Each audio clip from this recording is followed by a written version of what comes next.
Hello everyone. Today we are going to start with a new concept and that concept is the average speed. And also we will discuss the numerical based on this concept. So before coming to this concept, let me give you one simple example.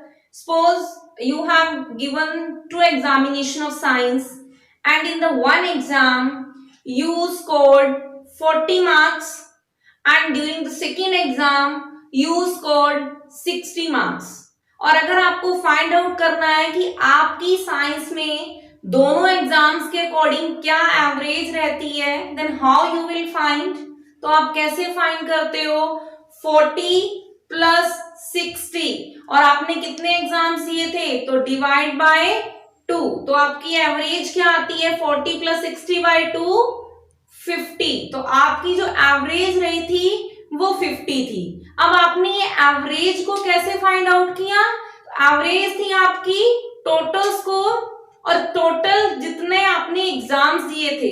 तो suppose I am giving you one more example. So how you will define average speed? So average speed will be the total distance upon total time taken. So let me give you one more example. Suppose कोई भी object जो है वो ए point से start होता है and it reaches to B and let's say ये जो डिस्टेंस कवर कर रहा है ये कर रहा है 50 kilometre and it is taking time 2 hours. Okay, further ये बी से सी तक डिस्टेंस ट्रेवल करता है और ये डिस्टेंस जो है फर्दर 50 किलोमीटर करता है और इसका जो टाइम है let's say that is 3 our. अब आपको फाइंड आउट करना हो कि इस ऑब्जेक्ट की एवरेज स्पीड क्या है, then how you will find out? You will simply use this formula. तो आप कैसे करोगे? V average is equals to total distance. तो टोटल डिस्टेंस क्या है? 50 plus 50 upon total time 2 plus 3. तो आप कैसे फाइंड आउट करोगे? तो this will be your average speed. Okay, तो आपको एवरेज स्पीड आपने फाइंड आउट कर लिया है. तो एवरेज स्पीड ये तो सिंपली था कि total distance upon total time taken. So again come to the numericals. So let's start with the numericals. Okay, suppose here let's say मैंने कंसीडर किया कि एक ऑब्जेक्ट जो है वो डिस्टेंस d1 ट्रेवल कर रहा है and with the speed v1. Further वो डिस्टेंस ट्रेवल कर रहा है d2 और उसकी जो स्पीड है दैट इज v2. ओके, तो अब आपको क्या करना है? v एवरेज को फाइंड आउट करना है. Then how you will find out v average? With the same formula. How you will write? The total distance upon total time taken. तो total distance आपको क्या गिवन है इस एग्जाम्पल में? तो this one is d1 plus d2 upon time क्या होगा आपका? अगर डिस्टेंस चेंज हो रहा है तो टाइम भी t1 प्लस t2. अब आपको क्या है? टाइम गिवन नहीं है बट नॉर्मली आपको पता है कि स्पीड क्या होता है? Speed is equals to, in the last class we have discussed about speed. तो speed is defined as distance per unit time. तो हमने कहा कि अगर सपोज स्पीड v1 है तो डिस्टेंस क्या होगा? d1 upon t1. तो यहां से t1 की वैल्यू क्या आ जाएगी? d1 upon v1. In the similar way t2 क्या हो जाएगा? d2 upon v2. तो आप क्या करोगे? इन दोनों से इस इक्वेशन में वैल्यू पुट आउट करोगे t1 एंड t2. तो v एवरेज आपका क्या आएगा? Then v average is equals to d1 plus d2 upon t1 की वैल्यू क्या थी? d1 upon v1 plus d2 upon V2. तो in this way you can easily find out V average कि जब distance जो है वो क्या हो रहा है, इक्वली डिवाइड हो रहा है. Let me give you one simple example, and for that you may use one simple trick, that is short trick. And let me give you one more example. As in this unit we are studying about the motion in straight line, so I am just giving you one simple example of motion in a straight line. Suppose आपका जो house है, आपका house से आपका school का जो distance है वो हमने कंसीडर किया, वो है 10 kilometre,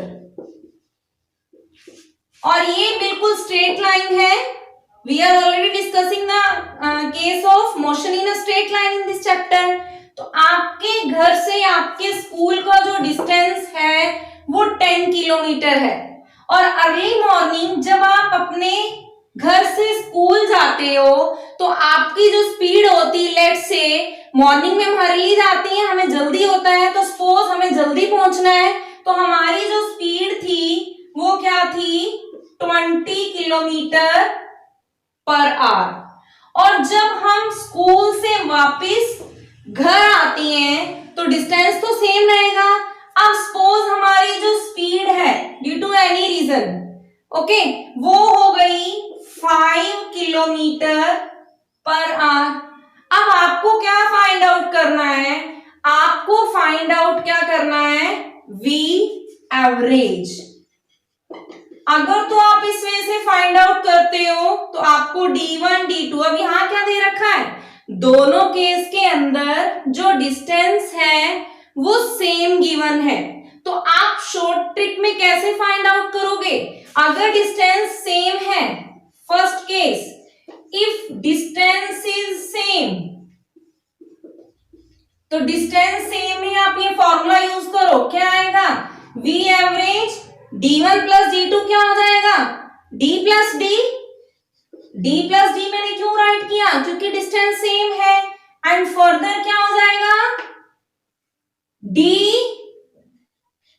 into 1 upon V1 into plus 1 upon V2. अब क्या आएगा, V average is equals to 2D upon D into 1 upon V1 plus 1 upon V2. तो D इक्वल था, D स्टैंड कैंसल, तो अब आप इसको सॉल्व करोगे तो क्या आएगा, V average is equals to 2 upon, यहां से इसका एलसीएम लोगे तो क्या आएगा, V1 V2, और ऊपर क्या हो जाएगा, V2 प्लस V1. तो ये यहां नीचे डिवाइड में था, ऊपर जाएगा तो मल्टीप्लाई हो जाएगा, तो क्या आएगा, 2V1 V2 upon V1 plus V2. तो this was the short trick. Simply अब आपको अगर डिस्टेंस सेम गिवन है, एज इन दिस एग्जांपल, यहां डिस्टेंस क्या है, 10 किलोमीटर. मॉर्निंग में जब वो जा रहा है तो तब भी डिस्टेंस 10 था, स्पीड थी 20 kilometre per our. But whenever he was returning back to his home, तो डिस्टेंस फर्दर 10 है, बट जो स्पीड है वो चेंज हो रही है. तो आपने क्या करना है, सिंपली ये फॉर्मूला यूज कर देना है. जहां डिस्टेंस सेम होगा, आपको स्पीड में डिफरेंस गिवन होगा, देन आप इस फॉर्मूला को यूज करोगे तो कैसे आंसर आएगा, V average is equals to 2. V1 क्या दे रखा है आपको, 10, और V2 क्या दे, सॉरी 20, और V2 क्या दे रखा है, 5 अपॉन 20 प्लस 5. तो ये कितना हो जाएगा, 22 का 40, 200 अपॉन 25. तो इसका V एवरेज क्या आ जाएगा, 8 kilometre per hour. Okay dear, so first case में हमने क्या स्टडी किया कि अगर डिस्टेंस सेम है, स्पीड डिफरेंट है, तो V एवरेज को आप कैसे फाइंड आउट कर रहे थे, simply by using 2V1 V2 upon V1 plus V2.